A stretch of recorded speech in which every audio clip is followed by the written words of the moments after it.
Boris, I'm looking at a row of mesclun, am I? What is this? It's actually even labeled. It's my fall mix. The fall mix. So just whatever happiest growing will take over that, and we'll have a bunch of something. I plant them separately too, because it's just to get a lot of stuff fast. Wow. And it's post flea beetle time. The flea beetles disappear towards the end of August, so then it becomes easy to grow all the mustard family. All right. And they also, in the fall, tend to beat the weeds. Right. Now, there's arugula in there too, and looks like lettuce and... No, there's no actual lettuce, all mustard and cabbagey family. Oh, okay. Fall mix. So it's so they'll grow at about the same rate. Plant the lettuce separately because this would all overwhelm the lettuce, and none of the lettuce would make it through. Oh, and do you add lettuce to the fall mix, or no? Well, the fall mix is more like it's stir fry. What we sell, it's just like it's out there to choose from when we're picking. Oh, really? You don't actually sell something labeled the fall mix? Nope. Oh. It's a fall mix of seeds. And actually, I think, what do I have? Something else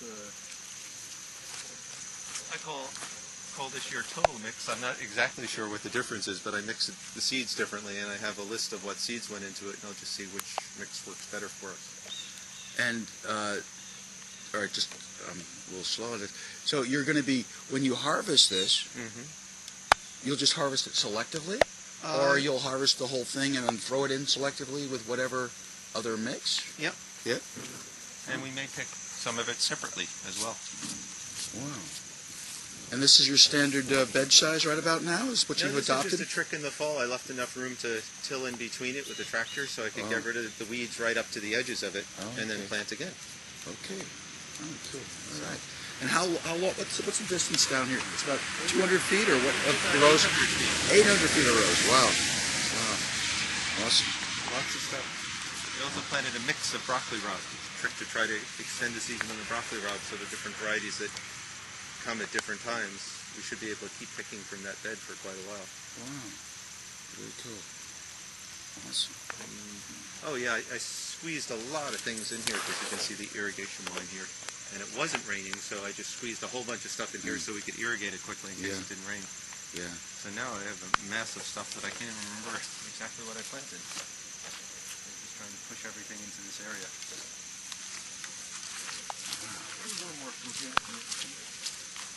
So right about now is the planting thing almost, I don't know, during the course of a season, perhaps, what's the rotation like of planting? Are you always planting? You're always tilling? You're always harvesting? Or? Yep. Yeah? Unless the ground is frozen solid. Huh. So until the ground is frozen solid, and then as soon as it loosens up a little, I'll go bounce the tiller around on the half-frozen ground to get some things in early. So, but this is just after the second peak of planting. There's the big spring planting, and now there's a huge fall planting. And I guess it's all depending on the snowfall, but you're actually will be pulling some of your like fall mix, perhaps, the stuff that grows into the winter out? Is that possible? Yeah, last winter until the second week in January. Wow. And then the ground froze really hard and solid, and that was it. Wow. Till spring. Wow. There's a beautiful cornfield there. And after that, we get a few of the really hardy things,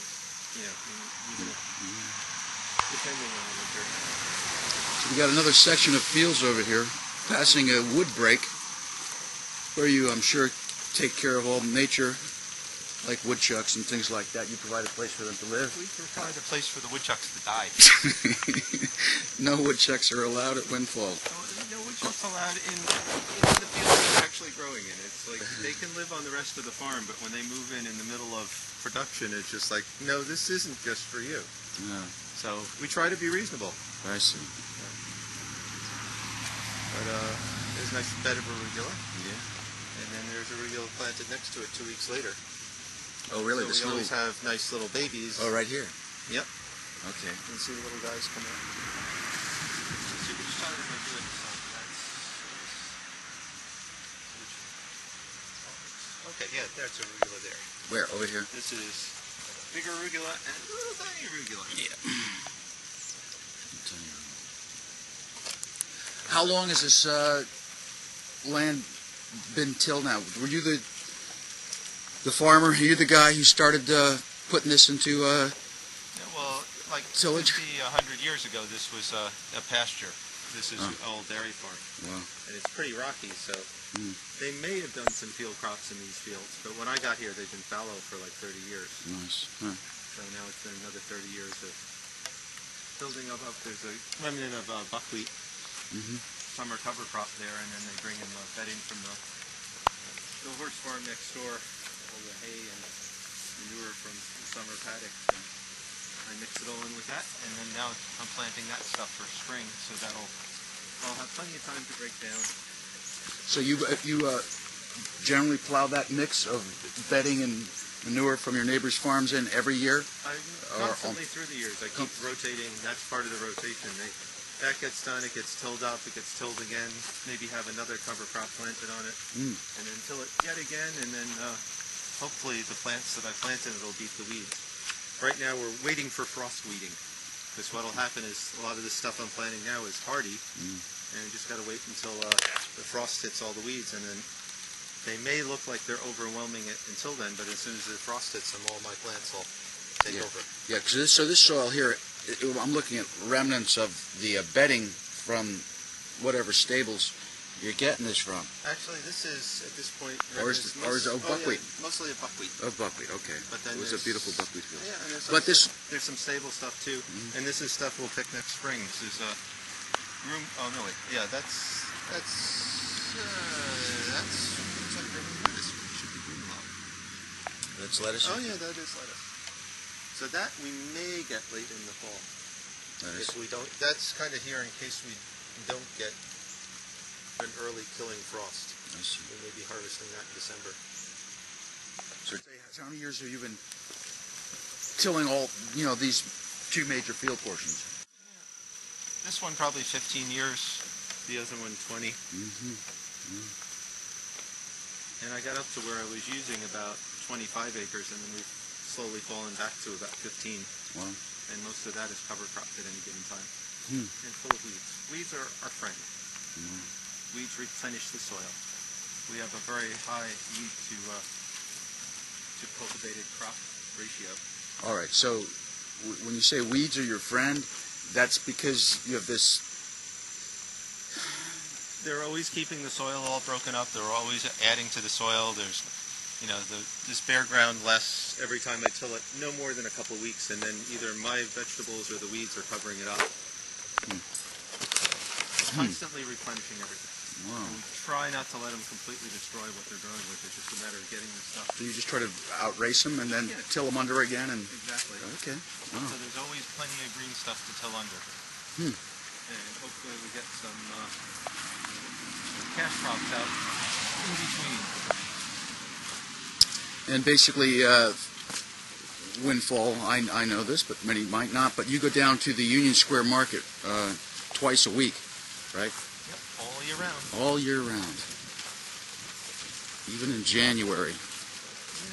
January was really big for us last year because it wasn't really too cold the first 2 weeks in January. Wow. This is the section I thought was over there now that I see my little lady. This is all for spring. Okay, this is all for spring? Yep, this was buckwheat very recently, and then horse bedding spread on top of it, then all ground up together, and then planted with mosh and spinach and grumelo, which will all be harvested as soon as the ground gives us any chance in the spring.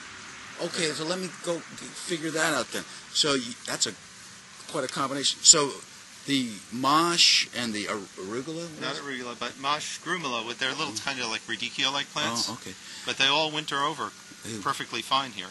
Mosh. And they'll be you'll able to harvest them in the springtime. Yep.